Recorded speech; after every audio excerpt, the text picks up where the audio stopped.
Hello guys, welcome to Abidas kitchen. আশা করি সবাই অনেক বেশি ভালো আছেন।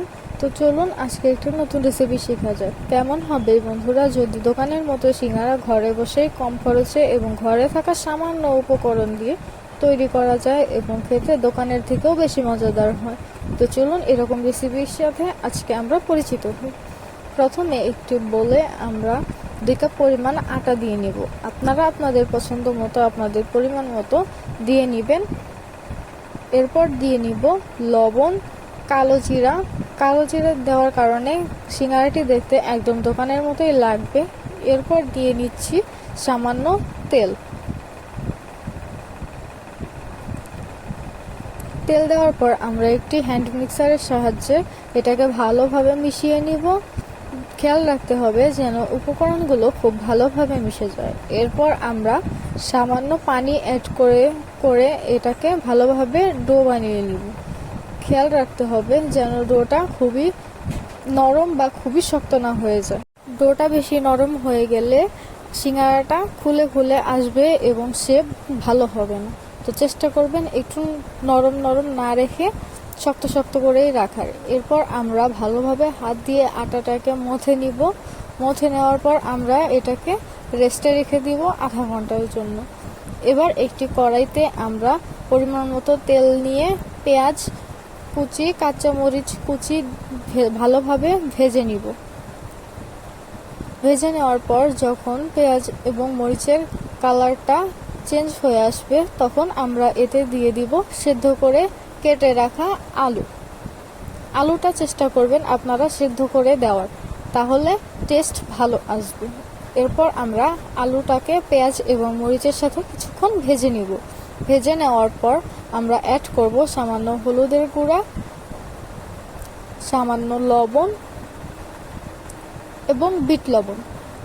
চেষ্টা করবেন এতে বিট লবণ দেওয়ার। বিট লবণ দিলে এর টেস্ট আরও দ্বিগুণ বেড়ে যায়।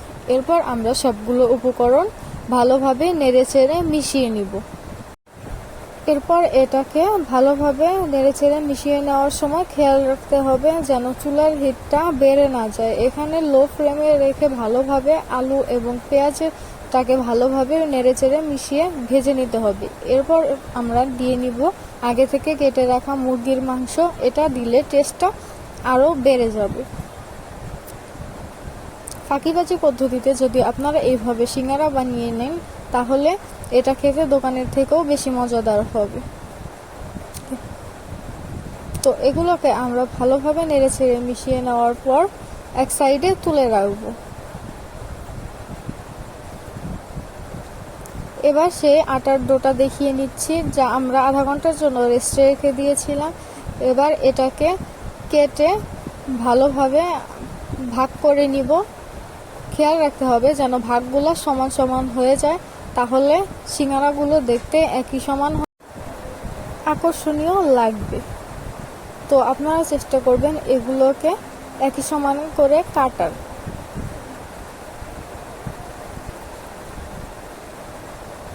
একই সমান করে কাটার পর আমরা এগুলোকে এক সাইডে তুলে রাখবো। এবার সেখান থেকে একটা ডো নিয়ে আমরা ভালোভাবে মথে নিব।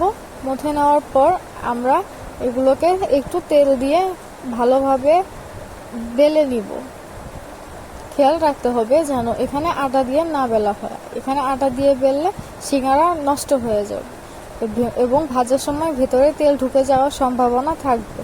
তো আপনারা চেষ্টা করবেন এটাকে তেল দিয়ে ভালোভাবে বেলে নেওয়া। ভালোভাবে বেলে নেওয়ার পর আমরা এপিঠ ওপিঠ যেন সমান হয় সেদিকে লক্ষ্য রাখবো। তারপর আমরা এটাকে মাঝ বরাবর একটি ছুরি দিয়ে কেটে নিব। খেয়াল রাখতে হবে যেন দুটি একই সমান হয়, তাহলে সিঙ্গারার শেপ দেখতে আরও সুন্দর হবে। তারপর আমরা এখানে পানি দিয়ে ভিজিয়ে নিব যাতে পরবর্তীতে এটা খুলে না যায়। দেখুন বন্ধুরা, আমরা যেভাবে করছি আপনারাও ঠিক সেভাবে করে নিলে সিঙ্গারাটা একদম পারফেক্ট হবে। তো চেষ্টা করবেন এইভাবে করার। প্রথমে মাঝখানে জোড়া লাগিয়ে তারপর আমাদের সেই আলু এবং মাংসের পুরটা এটার মধ্যে দিয়ে দিব।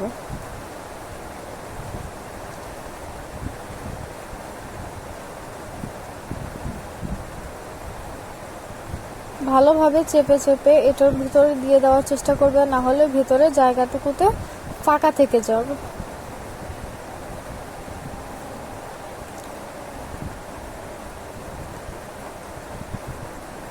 তারপর আবার চারপাশে পানি লাগিয়ে অপর প্রান্তও জুড়ে নেবেন।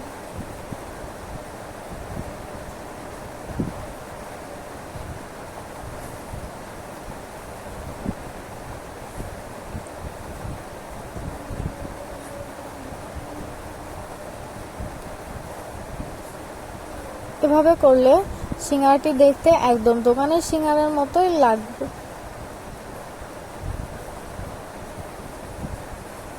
এইভাবে বাকি সবগুলো আমরা বানিয়ে নিয়েছি, অফ ক্যামেরাতে বানিয়ে নিয়েছি। এ পর্যায়ে যদি আপনাদের মনে হয় সিঙ্গারাটি খুলে যেতে পারে, তাহলে আপনারা কাঁটা চামচ দিয়ে নিচে একটু ড্যাব ড্যাব করে নেবেন। এরপর আমরা কড়াইতে পরিমাণ মতো তেল দিয়ে নিয়েছি। খেয়াল রাখতে হবে যেন সিঙ্গারাটি ভালোভাবে ডুবো তেলে ভাজা যায়, সেই পরিমাণ তেল আপনারা কড়াইতে ঢেলে নেবেন। এরপর আমরা একে একে সিঙ্গারাগুলোকে দিয়ে দিচ্ছি। আমরা সবগুলো সিঙ্গারায় একসাথে ভেজে নিচ্ছি। আপনারা চাইলে আলাদা আলাদাভাবে আপনাদের পছন্দ মতো ভেজে নিতে পারেন।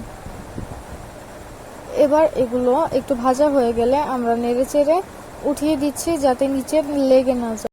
এবার ভাজা হয়ে গেলে এটিকে একটি বোলে সার্ভ করে নিলে তৈরি হয়ে যাবে মজাদার সিঙ্গারা। এরকম আরও নতুন নতুন রেসিপি পেতে চ্যানেলটি সাবস্ক্রাইব করে পাশে থাকবেন। ধন্যবাদ সবাইকে। আসসালামু আলাইকুম।